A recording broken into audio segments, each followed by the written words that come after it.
Hello everyone. आज हम हिंदी के प्रमुख निबंधकार बाल कृष्ण भट्ट के बारे में चर्चा करेंगे। भारतेंदु युग के लेखकों में बाल कृष्ण भट्ट का नाम केवल भारतेंदु हरिश्चंद्र के बाद आता है। वे हिंदी गद्य के निर्माताओं में हैं। भट्ट जी का जन्म जून 1844 ईस्वी में हुआ और उनका देहावसान जुलाई 1914 ईस्वी में प्रयाग में हुआ था।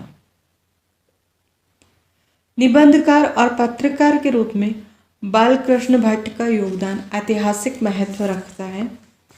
यद्यपि उन्होंने नाटक और कहानियाँ भी लिखी, किंतु निबंधकार के रूप में उनकी विशिष्ट पहचान है। उन्होंने अपने युग के लेखकों को लिखने और हिंदी के विकास की प्रेरणा दी। भारतेंदु कालीन लेखकों के बारे में एक महत्वपूर्ण तथ्य यह है कि वे लेखक होने के साथ साथ पत्रकार भी थे। पत्रकारिता तथा लेखन उनके लिए एक मिशन था जो हिंदी के विकास और राष्ट्र की सेवा के लिए उन्होंने ग्रहण किया।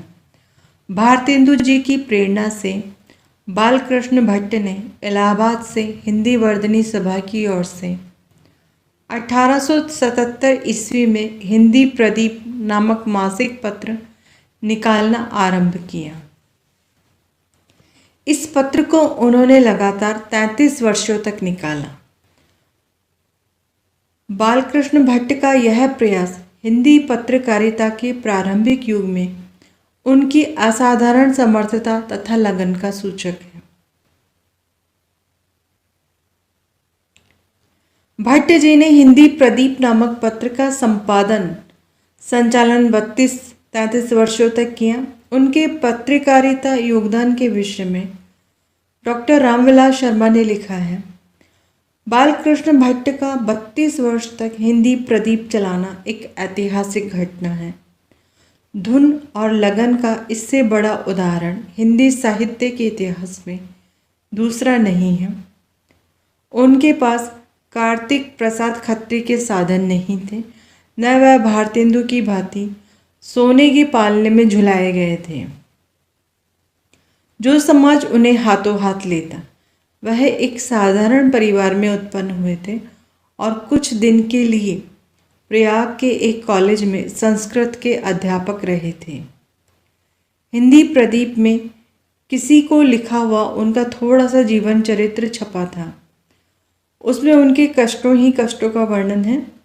चित्र दर्शन नाम की इस निबंध में लिखा था, दो भाइयों में जेठे तो हैं, किंतु स्वार्थ साधन और पॉलिसी में अपने भाइयों से सदा छोटे ही रहे। भाई और भाभी के कारण इन्हें अनेक कष्ट सहने पड़े। जन्म से ही यह अनाथ से रहे थे। पिता केवल जन्म मात्र के हेतु हुए। इन शब्दों में उनके बाल्य जीवन की व्यथा भरी हुई है। पालन पोषण उनका ननिहाल में हुआ। वह एक अत्यंत सरल प्रकृति के भावुक व्यक्ति थे। उदारता की उनमें कमी न थी। ऐसे नर रत्न संसार में हमेशा ठुकराए जाते हैं। चित्र दर्शन के लेखक ने लिखा था, मन होता है प्रदीप के एक कोने में इसके नोटिस छपा दें कि कोई किसी का विश्वास नहीं करे, नहीं तो वही हाल होगा जैसे हमारे इस चित्र लिखित पूज्य वर का हुआ। ईश्वर ने पितृहीन किया, दुनिया ने ठुकराया, परंतु उनमें वह धैर्य था जो सच्चे हीरे की तरह घन चोट से नहीं टूटता। उन्होंने सब सहन किया और 32 लंबे वर्षों तक हिंदी प्रदीप चलाकर देश और समाज के लिए अपूर्व साधना का उदाहरण सामने रखा। अपने चिंतन में बालकृष्ण भट्ट समय से बहुत आगे थे। हिंदी प्रदीप में ही उनके विषय में लिखा गया था, हमारे विद्यमान छिन्न भिन्न दशा, जिसके कारण हजार चेष्टा करने पर भी जातीयता हमारे में आती ही नहीं, सब पुराण ही की अधिक कृपा है। बालकृष्ण भट्ट भारतवर्ष के उन इन्हीं गिने विद्वानों में हैं जिन्होंने आधुनिक हिंदू धर्म के अवैदिक और अनार्य रूप को समझा था। पुरातत्व की खोजों से अब ये बात एक दृढ़ सत्य के रूप में प्रतिष्ठित हो चुकी है। भट्ट जी ने केवल वैदिक और वर्तमान हिंदू संस्कृति की तुलना से इस बात को समझाकर लिखा था।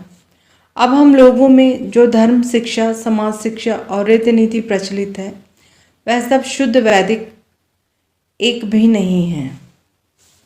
भारतेंदु युग में बालकृष्ण भट्ट ऐसे गद्यकार के रूप में हिंदी समाज के समक्ष आते हैं जो अपनी बात को पूरी प्रखरता से कहने का साहस रखते हैं। इनमें सहज उदारता के साथ साथ विचार स्वाधीनता भी थी। वे वेदों में आए अवैज्ञानिक और इतिहास विरोधी ज्ञान के विरुद्ध थे। डॉक्टर रामविलास शर्मा ने उनके विषय में लिखा है, वेदों की सरलता, स्वाभाविकता आदि स्वीकार करते हुए उन्होंने एक वैदिक स्वर्ग की कल्पना नहीं कर ली, न पुराणों को जातीयता का विरोधी कहकर एकदम उन्हें टाल नहीं दिया है। वैदिक आर्यों में भी घृणित प्रथाएं प्रचलित थी, ऐसा सोचने और कह सकने का साहस बालकृष्ण भट्ट में ही था। बालकृष्ण भट्ट संस्कृत के प्रकांड पंडित थे, किंतु इस पांडित्य ने उनके हिंदी प्रेम को कुंठित नहीं किया। हिंदी की सेवा में ही उनकी एक आंख जाती रही थी। इसकी पीड़ा उन्हीं के शब्दों में व्यक्त हुई है जो उन्होंने आचार्य रामचंद्र शुक्ल के छोटे भाई से कहे थे, भैया यहाँ आंख बड़ी बला है, इसका आना जाना उठना बैठना सब बुरा है। भट्ट जी के निबंधों में व्यंग का अभाव नहीं है, किंतु यह उनकी आदत में भी नहीं है। सामान्यतः भट्ट जी गंभीर निबंधकार हैं। इसका सबसे अच्छा उदाहरण उनका साहित्य जन समूह के हृदय का विकास है नामक निबंध है, जिसमें भट्ट जी का आधुनिक दृष्टिकोण, उनकी विचार स्वाधीनता, उनकी विद्वता प्रकट होती है। तभी डॉक्टर रामविलास शर्मा ने लिखा है कि इस लेख के नाम से ही भट्ट जी का आधुनिक दृष्टिकोण प्रकट हो जाता है। साहित्य रसात्मक वाक्य या कवि के अंतःपुर का लीला विनोद न होकर जन समूह के हृदय का विकास है। इस दृष्टिकोण से उन्होंने संस्कृत और हिंदी साहित्य के विकास पर संक्षेप में अपने विचार प्रकट किए हैं। उनके निबंधों में कितनी गंभीरता है, भाषा कितनी परिष्कृत है, भावों की कितनी गहराई है तथा अभिव्यक्ति की कितनी परिपक्वता है, उसे भट्ट जी के इस अवतरण से समझा जा सकता है। वेद जिन महापुरुषों के हृदय का विकास था, वे लोग मनु और याज्ञवल्क्य के समान समाज के आभ्यंतरिक भेद, वर्ण विवेक आदि के झगड़ों में, पर समाज की उन्नति या अवनति की तरह तरह की चिंता में नहीं पड़े थे।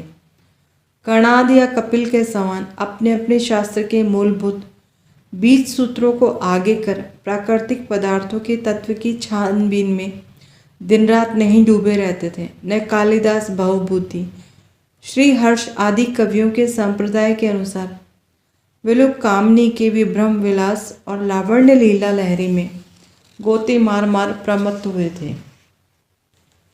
प्रातःकालीन उदयोन्मुख सूर्य की प्रतिमा देख उनके सीधे साधे चित्त ने बिना कुछ विशेष छानबीन किए इसे अज्ञात और अजय शक्ति समझ लिया।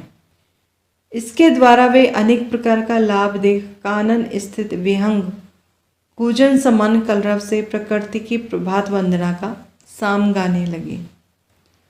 जलभार नत श्यामल मेघमाला का नवीन सौंदर्य देखकर पुलकित गात्र हो कृतज्ञता सूचक उपहार की भांति स्तोत्र का पाठ करने लगे। वायु जब प्रबल वेग से बहने लगी तो उसे भी एक ईश्वरीय शक्ति समझ उसके शांत करने को वायु की स्तुति करने लगी। वे ही सब ऋक और साम की पावन ऋचाएं हो गई। भट्ट जी हिंदी के पहले निबंधकार हैं जिनके निबंधों में आत्मपरक व्यक्तित्व प्रधानता एवं कलात्मक शैली का प्रयोग हुआ है। बालकृष्ण भट्ट ने अपने साहित्यिक जीवन में 1000 के करीब निबंध लिखे, जिनमें से 100 निबंध तो अपना महत्वपूर्ण स्थान रखते हैं। कुछ लोग उन्हें हिंदी का एडिसन भी कहते हैं। उन्होंने राजनीतिक, सामाजिक, साहित्यिक आदि अनेक विषयों पर निबंध लिखे। वे अपने निबंधों में एक नए समाज का स्वप्न देखते हैं। भावों एवं मनोविकारों पर लिखे गए उनके निबंध खड़ी बोली के प्रारंभिक युग में अत्यंत महत्वपूर्ण माने जाते हैं। उनके निबंधों की सरल मुहावरेदार तथा शब्द चयन की दृष्टि से उदार भाषा अत्यंत शक्तिशालिनी है। व्यंग, चुहल, कटाक्ष, भावना का अकृत्रिम आवेग, अशुचि के त्याग की उत्कटता तथा शिव को ग्रहण करने की तीव्र लालसा उनके निबंधों की विशेषताएं हैं। बालकृष्ण भट्ट के निबंधों के विषय में समग्र रूप से कहा जा सकता है कि उनके निबंध पूर्ण रूप से प्रौढ़ एवं परिपक्व अभिव्यक्ति के मानक हैं। आचार्य शुक्ल ने भारतेंदु युग के निबंधकारों में से बालकृष्ण भट्ट और प्रताप नारायण मिश्र की तुलना एडिसन और स्टील से की थी। डॉक्टर जयनाथ नलिन ने उन्हें हिंदी का मॉन्तेन माना है। हरिहरनाथ द्विवेदी ने उन्हें भारतेंदु युगीन गद्य का कबीर या निराला कहा है। डॉक्टर सुधाकर पांडे ने उन्हें हिंदी निबंध का ऋषिकेश माना है। भट्ट जी ने 1000 से ऊपर निबंध लिखे थे, जिनमें से कुछ का संग्रह साहित्य सुमन, भट्ट निबंधावली और भट्ट निबंध माला में हो गया है। परिमाण से ही नहीं, गुण में भी उनके निबंध अन्य समकालीनों के निबंधों से श्रेष्ठ हैं। रचना पद्धति की दृष्टि से उन्होंने भारतेंदु की तरह फैंटेसी और पैरोडी को विशेष रूप से अपनाया है। उनके कुछ निबंधों में मुहावरों का चमत्कार भी दर्शनीय है। शुक्ल जी को उनके वे निबंध विशेष मनोरंजक लगे हैं जिनमें उनकी चिड़चिड़ाहट झलकती है। डॉक्टर हरिहरनाथ द्विवेदी मानते हैं कि उनके निबंधों में प्रगल्भता और उर्वरता जितनी है, मौलिकता और व्यक्तिकता उतनी नहीं। स्मृति और प्रसार, स्तुति और निंदा, व्याख्यान और लेख, कल्पना और तथ्य का सम्मिश्रण, वार्तालापीयता, भावों का मिश्र विपाक, गौण विषयों की प्रेरकता व विषयांतर उनकी निबंध शैली के आधारभूत उपादान।